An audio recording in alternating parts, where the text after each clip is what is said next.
c'est une évolution de l'agriculture qu'on connaît. Donc on sent bien aujourd'hui que l'actualité nous pousse vers une agriculture tout à fait différente, qui prend plus en compte les besoins du sol, les besoins de la plante, qui cherche à la gérer au mieux pour travailler le plus naturellement possible et surtout en ayant le moins d'impact négatif sur l'environnement.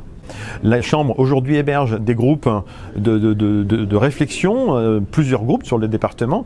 Ces groupes font un travail remarquable, un travail intéressant avec des agriculteurs qui sont passionnés, qui se posent des questions, se remettent en cause, discutent entre eux, ont parfois des avis contradictoires, mais permettent d'aboutir à des conclusions intéressantes. Nous apportons aujourd'hui notre expertise à des gens qui s'interrogent sur leur avenir et je pense qu'il est tout à fait légitime qu'une chambre d'agriculture les appuie dans ce sens. J'ai rencontré plein d'agriculteurs, une soixantaine dans 12 pays, qui ont des contextes bien particuliers, des fermes aussi où ils ont leur propre histoire, leur propre contexte naturel, etc. Donc ils ont leur expérience. Et moi j'ai vécu mon expérience. Qu'est-ce qui est transposable? Ce sont des idées et pas des recettes. Donc tout ce que j'ai vécu, on peut en prendre un petit peu de chaque pays et concocter son propre gâteau agroécologique en France.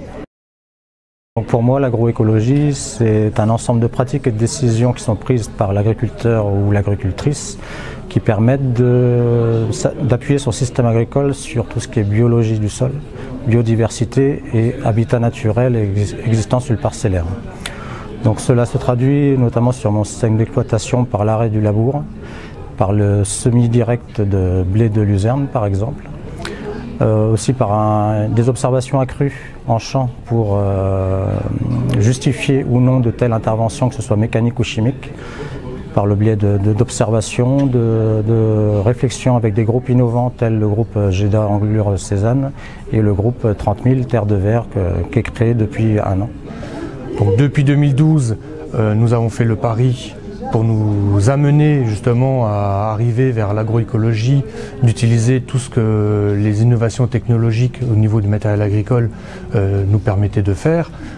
Donc ça s'est traduit sur l'exploitation agricole depuis donc 2012 par une forte réduction des IFT, donc l'indice de fréquence des traitements. Les IFT, en moyenne, quelles que soient les cultures, ont été réduits de 2/3.